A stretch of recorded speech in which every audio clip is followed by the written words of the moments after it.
시청자 여러분 안녕하십니까? 박용의 뉴스 라이브 문을 엽니다. 어제 많이 더우셨죠? 어제가 올 들어 가장 높아 서울은 30도 가까이 올라갔다고 하네요. 오늘은 그보단 덜 하겠지만 여전히 덥습니다. 자외선도 주의하셔야겠습니다. 자, 5월 4일 박용의 뉴스 라이브 지금부터 시작합니다. 오늘의 헤드라인입니다. 공공장소에서의 과도한 음주가 단속됩니다. 하지만 음주 행위 자체는 단속 대상이 아니라 실효성 논란이 일고 있습니다. 어린이날과 황금 연휴를 맞아 풍성한 행사들이 마련됐습니다. 국립민속박물관과 연천 구석기 축제를 현장 연결합니다. 의정부 상가 건물에서 화재가 발생해 점포 20개가 완전히 불에 탔습니다.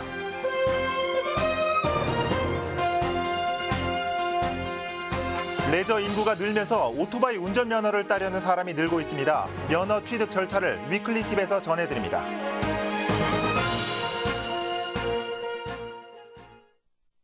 요즘 야외 활동하기 좋은 날씨가 이어지면서 공원이나 공공장소에서 술 드시는 분들 많아졌습니다.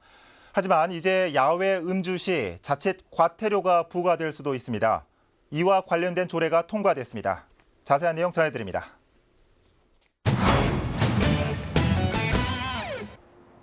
최근 핫플레이스로 자리 잡은 연남동 경의선 공원. 날씨가 따뜻해지면서 저녁 시간이면 술을 마시는 인파로 더욱 북적입니다.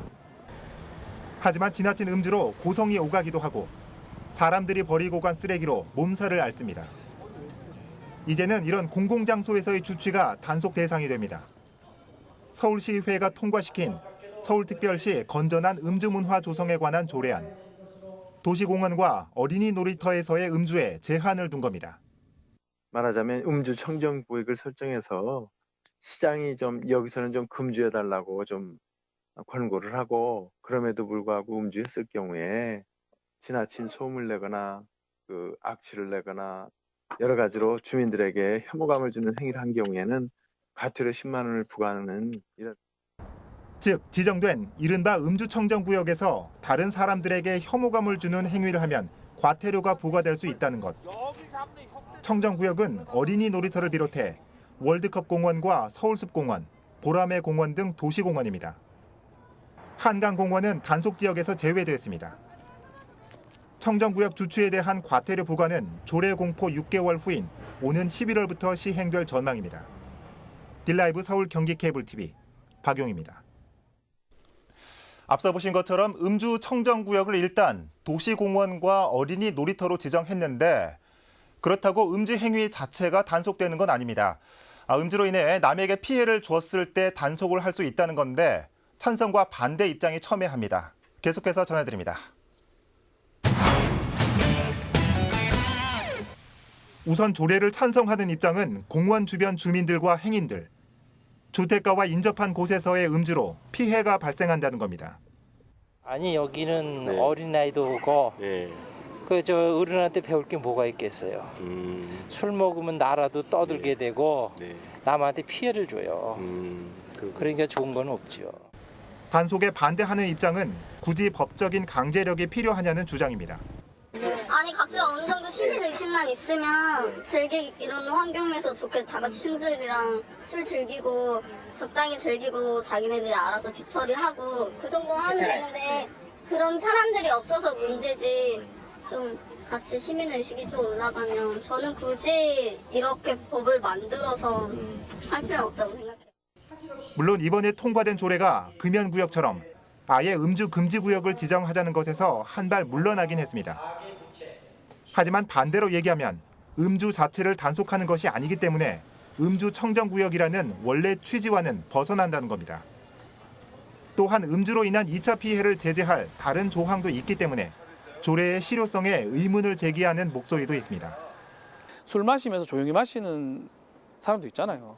술 마시고 소란 부리면 음주 소란죄라고 경범죄 처벌법에 따라서 처벌받는데, 이에 대해 김 의원은 단속 자체에 중점을 둔 조례보다는 공공장소 음주 자체에 경각심을 불러일으키기 위한 것이라는 입장입니다.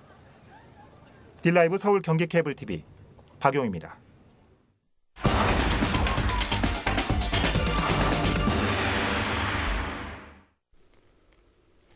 징검다리 휴일을 맞아 먼 곳으로 여행 가신 분들 많으실 겁니다. 그런데 멀리 떠나지 않아도 즐길 수 있는 어린이날 축제가 도심 곳곳에서 열리고 있습니다. 축제 현장에 취재 기자가 나가 있습니다. 송지영 기자. 네, 저는 지금 국립민속박물관 앞에 나와 있습니다. 네, 지금 화면 보니까 축제가 한창인 것 같네요. 어떤 축제입니까? 네, 그렇습니다. 이 어린이날과 징검다리 연휴를 맞아서 이곳에서 준비한 어린이날 대축제인데요. 오늘로 네. 벌써 4일째를 맞이했습니다. 파란 하늘만큼이나 어린이들이 정말 밝은 표정으로 축제를 즐기고 있는 모습을 볼 수가 있는데요. 예. 이번 축제 기간 동안에는 즐겁게 놀거리, 재미있게 만들거리, 맛있게 먹거리라는 3가지 주제에 맞춰서 33개의 체험 교육 프로그램이 펼쳐지고 있습니다. 네. 오전 시간인데 어린이 그리고 가족 단위로 많이 관람을 하고 있는데 오늘은 어떤 축제가 열리고 있습니까? 네, 오전임에도 불구하고 정말 많은 어린 친구들이 여기서 축제를 즐기고 있는데요. 네. 제 뒤로 보시면 아이들이 장난감이라든지 팔찌를 만들기 위해서 재미있게 놀고 있는 모습을 볼 수가 있고요. 네. 또 오른쪽에는 오락실을 즐기기 위해서 길게 줄을 늘어선 모습을 볼 수가 있습니다. 또 바로 그 옆에는 매직 마술쇼가 펼쳐지고 있는데요. 아이들의 표정이 정말 흥미롭습니다. 예. 이 외에도 VR을 이용해서 겨울 스포츠를 포함한 여러 가지 탐험 활동을 즐길 수 있는 프로그램을 포함해서 달고나와 뽑기, 솜사탕 등 여러 먹거리들도 마련돼 있어서요. 또 이곳에서만 하루 종일 보내도 아이들이 참 재밌게 하루를 보내실 수가 있을 것 같습니다. 예. 자, 오늘도 재밌어 보이는데 어린이날이 내일은 얼마나 더 재밌을까요? 좀 더 특별한 축제가 열린다는데 어떤 네, 프로그램들이 준비되어 있습니까? 네, 내일은 더 즐거운 축제들이 준비돼 있는데요. 네. 바로 전통 인형극 축제가 가장 포인트입니다. 평소에는 전통 놀이를 즐기기 쉽지가 않죠. 내일은 전통 인형극 공연과 인형놀이 체험이 예정돼 있는데요. 네. 본관 앞바당에서는 또 탭댄스와 비보이, 난타 공연까지 열려서 축제 흥을 더욱 돋워줄 것으로 보입니다. 아직까지 내일 계획을 세우지 못하신 분들 이곳에 오셔서 아이들과 즐거운 하루를 보내셔도 정말 좋을 것 같습니다. 지금까지 국립민속박물관 앞에서 전해드렸습니다. 네, 송지연 기자 잘 들었습니다. 저는 민속박물관이라길래 제기차기나 널뛰기만 할 줄 알았는데 아니네요. 비보이 공연도 있고 달고나 뽑기도 있고 우리 부모님과 아이들이 함께 즐길 수 있을 것 같습니다. 자, 국립민속박물관 연결해 봤습니다.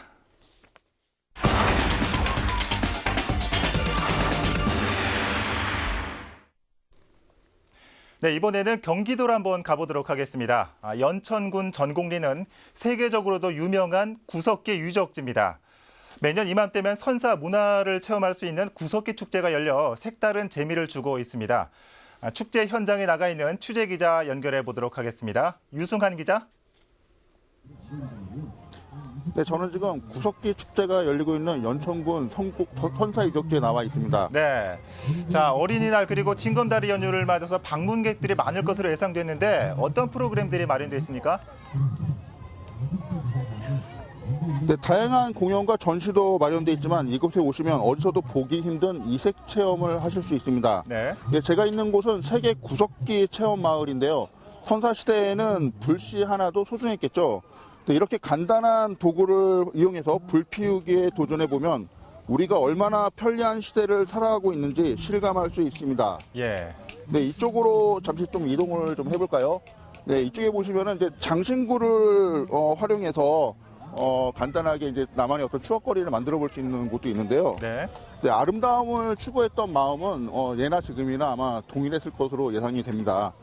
네, 여기 보시면은 이게 도구가 이렇게 나열이 되어 있는데 간단한 이제 도구만으로 나만의 장신구를 만들어서 추억거리로 이제 만들어 볼 수 있습니다. 네. 네, 이 밖에 가족과 함께 움막을 만들어 본다든지 창 던지기나 활 쏘기를 통해서 선사 사냥 체험을 할 수 있고 선사시대 의상도 입어볼 수 있습니다. 예. 네, 무엇보다 가장 인기 있는 건 구석교 바베큐 체험장입니다. 행사장에 마련된 화롯가에서 나무꼬치를 이용해 고기를 굽는 건데요. 당시 생활상을 미각을 통해 이해하는 데 도움이 됩니다. 예. 참 화면만 봐도 재밌을 것 같은데 정말 서울에서는 체험하기 힘든 이 바베큐 체험장 참 좋을 것 같네요. 자, 그런데 해외 고고학 전문가들이 축제에 참여했다고요? 무슨 말입니까? 네, 그렇습니다. 각 부스마다 이렇게 보시면은 외국인들이 이제 보이실 텐데요. 영국의 런던 박물관을 비롯해 독일과 프랑스 등 10개국에서 관련 기관 전문가들이 참여해 그렇군요. 세계 예. 각국의 고대 민속과 고고학을 전파하는 데 앞장서고 있습니다. 예. 아, 저는 스텝인 줄 알았는데 교수님들이시군요. 예. 그런데 이 구석기 축제가 열리게 된 취지가 아시아 최초로 주먹도끼가 발견된 것을 기념하기 위한 것으로 알고 있는데요. 자, 발견 당시 역사적 얘기를 좀 해주실까요?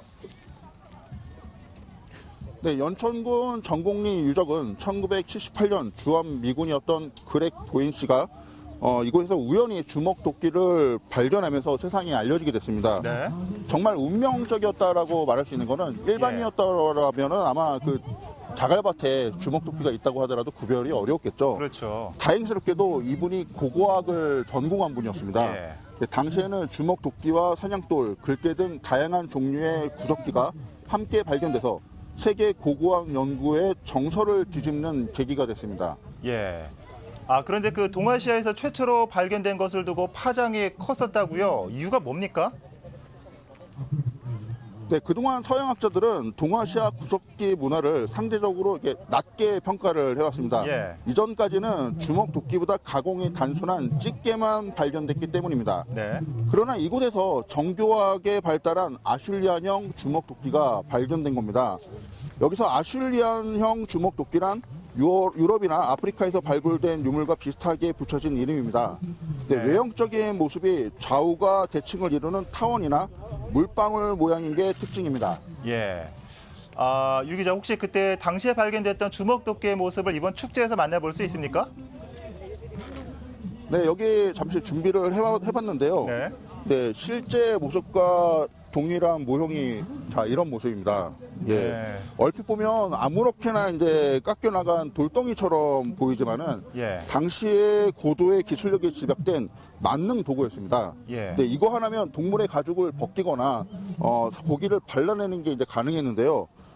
돌의 한쪽 면만 다듬어 나를 만든 다른 석기와 다르게 예. 양면 모두를 앞뒤 모두를 다듬었다는 것을 이렇게 확인을 할 수 있습니다. 예. 네. 자, 유승원 기자. 일부 학자들 사이에서는 주먹도끼를 오늘날의 스마트폰과 이제 비교해 설명하는 경우도 있는데요. 예. 만들기 전에 어떤 모양을 만들지 미리 계획해야 하고 숙련된 기술이 있어야 방금 봐줬던 저런 모양의 주먹도끼를 만들 수 있기 때문입니다. 예. 자, 유승환 기자, 참 주먹도끼 든 모습이 참 잘 어울리는 것 같습니다. 그런데 유 기자, 요즘 날씨도 따뜻해졌는데 야간에도 즐길 거리가 있다고요? 네, 오늘부터 마지막 날인 일요일까지 야외 음악회가 준비되어 있습니다. 네, 여기에 밤하늘을 곱게 수놓을 불꽃놀이도 즐길 수 있는데요. 금요일과 일요일 저녁에 진행될 예정입니다. 예. 아, 그런데 연천이면 이 서울에서도 그렇고 멀지 않습니까? 또 이게 하루 꽉 채워서 체험해야 할 프로그램들 같은데 이 주변에 숙박시설은 갖춰져 있는지 궁금하네요. 네, 물론 있습니다. 여기서 차로 10분만 가면 국내 3대 캠핑장으로 잘 알려진 한탄강 오토 캠핑장이 있습니다. 예. 네, 캠핑 장비가 없더라도 전혀 걱정할 필요가 없는데요. 한탄강 줄기를 따라 대규모 카라반과 펜션형 캐빈하우스가 자리 잡고 있어 하룻밤 머물다 가기에는 더할 나위 없이 좋습니다. 만약 예약이 마감돼 다른 곳을 알아봐야 한다면 차로 20분 정도만 이동하면 됩니다. 예. 한탄강댐 하류공원에는 제인폭포 오토 캠핑장이 새롭게 조성됐고요. 예. 고대산 자락에는 카라반뿐만 아니라 글램핑과 콘도 등을 갖춘 복합 휴양 공간도 조성돼 있습니다. 참고로 제가 소개해드린 숙박시설들은 모두 연천군에서 관리하는 곳으로 예. 착한 가격뿐 아니라 안전관리 규정을 준수하고 있습니다. 네. 네, 지금까지 연천군 구석기 축제장에서 전해드렸습니다. 네, 유승환 기자 잘 들었습니다. 자, 앞서서 서울과 경기 지역 축제들을 소개했는데 두 군데 다 가보고 싶네요. 이 연휴가 기니까 이 가족들과 함께 즐겨보시는 것도 좋을 것 같습니다. 자, 연천 구석기 축제 연결해봤습니다.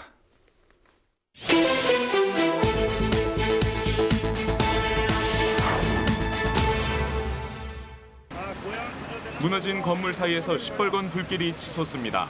주변 하늘도 시커먼 연기로 뒤덮였습니다. 어젯밤 8시 30분쯤 경기도 의정부의 한 상가에서 화재가 발생했습니다. 다친 사람은 없었지만 이 불로 상가 내에 위치한 점포 20여 개가 불에 타 소방서 추산 5억 5천만 원의 재산 피해가 났습니다. 소방 인력 100여 명과 장비 40여 대가 동원돼 불은 3시간 만에 꺼졌습니다. 경찰과 소방당국은 목격자의 진술을 토대로 정확한 화재 원인을 조사하고 있습니다. 어제 아침 9시쯤 경기도 여주시의 한 주택에서 불이 났습니다. 주택 마당에서 시작된 불은 주차돼 있던 차량과 쓰레기 더미를 태우고 10분 만에 진화됐습니다. 경찰과 소방당국은 집주인이 집 앞 마당에서 쓰레기를 태웠다는 사실을 토대로 정확한 화재 원인을 조사하고 있습니다. 어제 새벽 4시쯤 경기도 여주시의 한 단독주택에서 화재가 발생해 집 내부와 가재 도구가 불에 탔습니다. 경찰과 소방당국은 보일러실에서 불이 시작된 것으로 보고 정확한 화재 원인을 조사하고 있습니다. 어젯밤 9시 40분쯤 서울 송파구의 한 다세대 주택에서 화재가 발생했습니다. 소방당국은 집주인 이모 씨가 음식을 만들다 부주의로 불을 낸 것으로 보고 있습니다.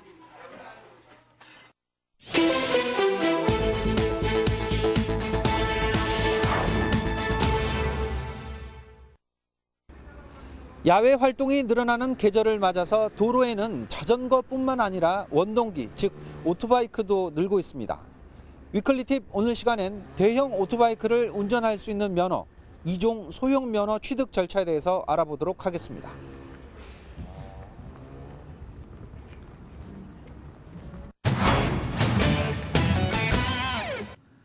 오토바이크를 운전하기 위한 면허는 원동기 면허와 2종 소형 면허로 구분됩니다. 원동기 면허는 배기량 125cc 미만 오토바이크를 운전할 수 있고 그 이상은 2종 소형 면허를 취득해야 합니다. 기존 자동차 운전 면허를 소지한 경우엔 필기 시험이 면제됩니다. 위클리 팁에서 2종 소형 면허 기능 시험의 합격 요령을 알아보겠습니다. 4가지 굴절, 곡선, 협로, 좁은 길이라 그러는데 협로, 그다음에 방향 전환 이렇게 4가지 코스로 시험을 치르고요. 100점 만점에 90점 합격으로 시험을 치르고 있습니다. 2종 소형 면허 시험의 합격률은 20-30% 내외입니다. 응시생들이 가장 많이 탈락하는 과정은 첫 번째 굴절 코스입니다. 폭 1m의 도로에 2번의 즉각 방향 전환을 거쳐야 하는데 탈락자의 90%가 이 구간에서 발생하고 있습니다. 오른쪽, 맨 오른쪽 33cm 쪽으로 들어가는데 노란 선을 밟아도 괜찮습니다. 검은 검지선만 안 밟으면 되니까 그래서 오른쪽으로 진입을 하셔서 지금 왼쪽에 보면 타원형, 굴절 시작되는 타원형, 꺾어지는 타원형의 앞부분이 왔을 때 핸들을 돌리기 시작해서 통과하시면 됩니다. 이어지는 구간은 곡선 구간이므로 처음에는 오른쪽, 다음에는 왼쪽 바깥쪽 라인을 따라서 이동하면 됩니다. 2번의 방향 전환이 이루어지기 때문에 첫 번째 방향 전환 후 다음 자세를 준비하는 것이 중요합니다. 다음은 협로 코스. 폭 40cm의 길로 시작할 때 오토바이크가 일직선으로 놓여져야 하고 운전자의 시선은 코스 끝을 향해야 합니다. 천천히 가시면 핸들이 흔들려서 탈선하는 경우가 종종 나옵니다. 그래서 굴절이나 곡선보다는 약간 빠르게 과속하라는 소리는 아니지만 약간 빠르게 핸들이 흔들리지 않을 정도로 속도를 약간 내주시면서 통과하시면 되겠습니다. 이어지는 연속 방향 전환은 구간의 폭이 충분한 만큼 서둘지만 않으면 대부분 무난히 통과하는 코스입니다. 최종 구간까지 통과하면 합격입니다. 이 소리를 들을 수 있습니다. 최근 레저 인구의 증가와 함께 2종 소형 면허, 트레일러 면허 등의 지원자가 몰리고 있습니다.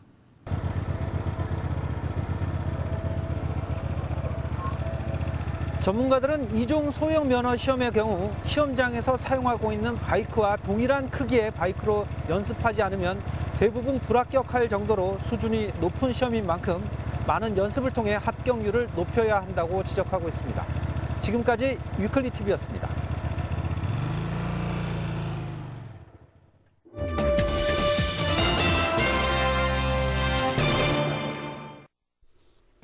공사장에서 날리는 먼지는 자동차 배출가스와 함께 미세먼지 발생의 주 원인 중 하나로 알려져 있습니다. 그런 만큼 철저한 관리가 필요한데 각종 규제를 무시하고 배출먼지를 그대로 방치한 대형 공사장이 무더기로 적발됐습니다. 이상범 기자입니다. 누렇게 찢은 트럭이 뿌연 흙먼지를 날리며 공사장을 빠져나갑니다. 뒤에서 보면 마치 안개 속을 통과하는 것 같습니다. 이제 아주 보이. 공사 현장을 오갈 때는 물로 바퀴를 씻어내야 하지만 이런 규정을 무시한 겁니다. 고장난 세척기를 방치한 곳도 있습니다. 저는 안 들어본 건데 뭐 안 먹잖아요. 또 다른 공사장, 먼지가 날리는 걸 방지하는 덮개도 씌우지 않은 채 작업을 하고 있습니다. 방진 덮개를 덮어야 되는데 지금 방진 덮개 흔적이 하나도 없어요. 이게 너무 범위가 넓어서. 경기도가 비산먼지 저감 시설이 미흡한 불법 대형 공사장 112곳을 적발했습니다. 건설 도급 순위 10위 안에 드는 사업장도 7곳이나 됐습니다. 관행처럼 행해지던 허술한 관리가 가장 큰 문제입니다. 이러한 그 업체는 위법이라고 하는 것을 알면서도 편의성이라든가 비용 절감을 이유로 형식적으로 운영해 오다가 적발이 됐고, 적발된 업체는 형사 고발 등 행정 처분을 내릴 방침입니다. 딜라이브 서울 경기 케이블 TV 이상보입니다. 서울시가 오늘 19일까지 서울시 청년수당 신청자를 모집합니다.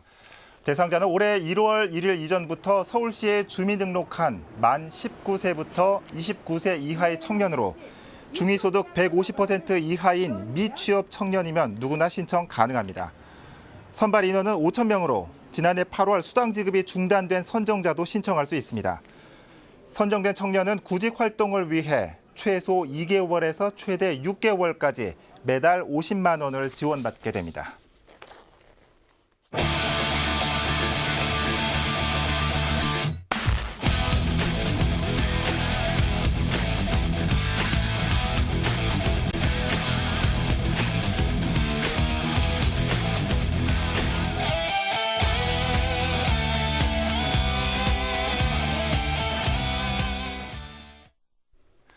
앞선 기사에서도 소개해드렸지만 이 서울시의 청년수당 접수가 실질적인 첫 발을 내딛었습니다. 접수 첫날 200여 명이 신청을 했다고 하죠. 구직 활동을 하라고 월 50만 원씩 지원하는 건데 청년들의 실업난이 얼마나 심각한지 다시 한번 보여주는 것 같습니다. 하지만 이 건강보조제로는 절대 기초 체력이 좋아지지 않는다는 점 잘 알고 계시리라 믿습니다. 5월 4일 박용의 뉴스라이브 마칩니다. 시청해 주셔서 고맙습니다.